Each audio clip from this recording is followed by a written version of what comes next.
Nah, urgensi dari persoalan yang kita bahas pada hari ini adalah tentang kita memberikan uang kepada gelandangan dan pengemis itu ternyata ada sanksi pidananya. Oh ya? Ada sanksi pidananya. Apa sanksinya, Bang? Kan kita tahu itu dilarang. Iya kan? Makanya hanya sekadar melarang. Kenapa Perda mengatur melarang? Ada dua alasan yang ini diantaranya. Pertama adalah supaya tidak adanya gelandangan dan pengemis di Pekanbaru. Oke.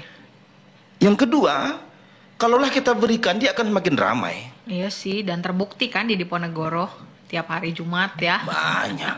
Tanya itu saja. Artinya ini sudah menjadi sebuah sorotan penting bagi pemerintah Kota Pekanbaru. Harusnya.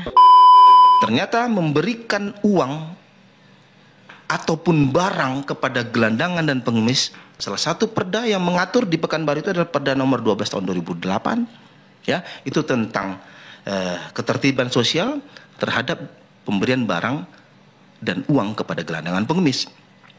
Itu nanti bisa ada sanksinya.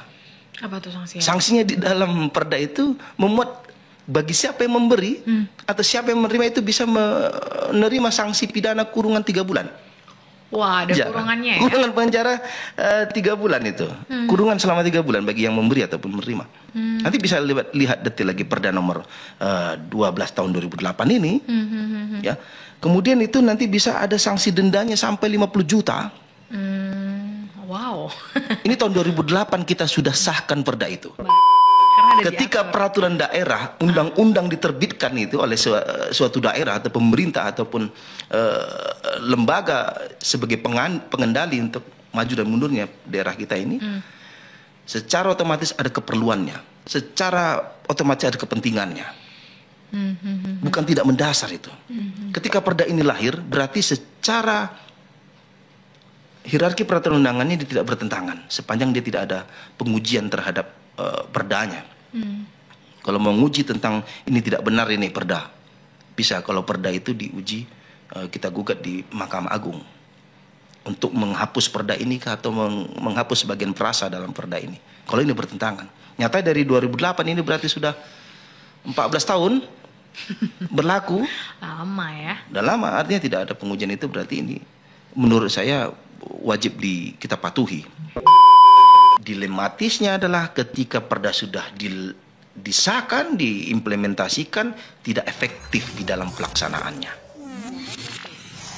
Jadi mengenai perda itu ketika dia dilahirkan dan memuat tentang sanksi-sanksi, tidak boleh bertentangan dengan ketentuan yang lebih tinggi.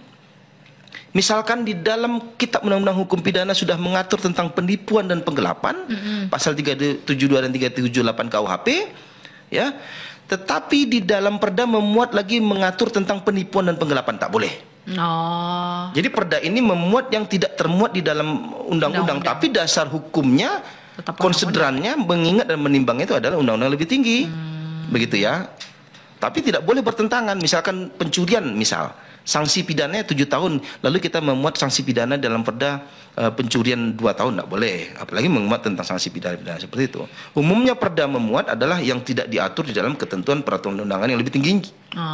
Gitu. Oke. Sudah diatur dalam undang-undang, tak boleh dia mengatur lagi. Makanya perda itu memuat tentang hal-hal yang tidak kita tahu dari undang-undang, misal kebersihan, tentang pengolahan sampah, tentang gelandangan dan pengemis. Yang masing-masing daerah pasti juga beda-beda ya. Beda-beda, pemberlakuannya beda. Kenapa? Semenjak otonomi daerah, kewenangan untuk pengolahan itu daerahnya diserahkan kepada daerah masing-masing. Nah, mengenai pengaturan dalam sanksi-sanksi pidana yang diatur di dalam perda ini, itu umumnya memberlakukan yang tidak memuat sanksi pidana cambuk, tidak, tembak, hukuman mati, tidak, kemudian kurungan di atas 6 bulan, tidak, dipastikan itu.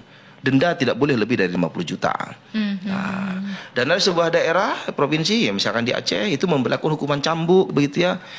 Hukuman cambuk bagi pelaku pelanggaran itu umumnya yang tidak termuat di dalam undang-undang. Misal, kumpul kebo, ya, istilah kumpul kebo satu rumah gitu, dia melakukan hubungan suami istri layaknya, tapi dia bukan suami istri. Di dalam perda, di dalam undang-undang, dalam KUHP kan tidak memuat tentang kumpul kebo. Diaturlah di peraturan diatur dalam perda, dan mereka daerah bisa memuat sanksi-sanksi bagi mereka yang melanggar gitu. Nah, di daerah begitu juga itu. Nah, ini menjadi sebuah catatan bagi kita agar kita sama-sama pahami ternyata pemberlakuan sanksi tidak hanya di undang-undang saja. Di perda juga ada.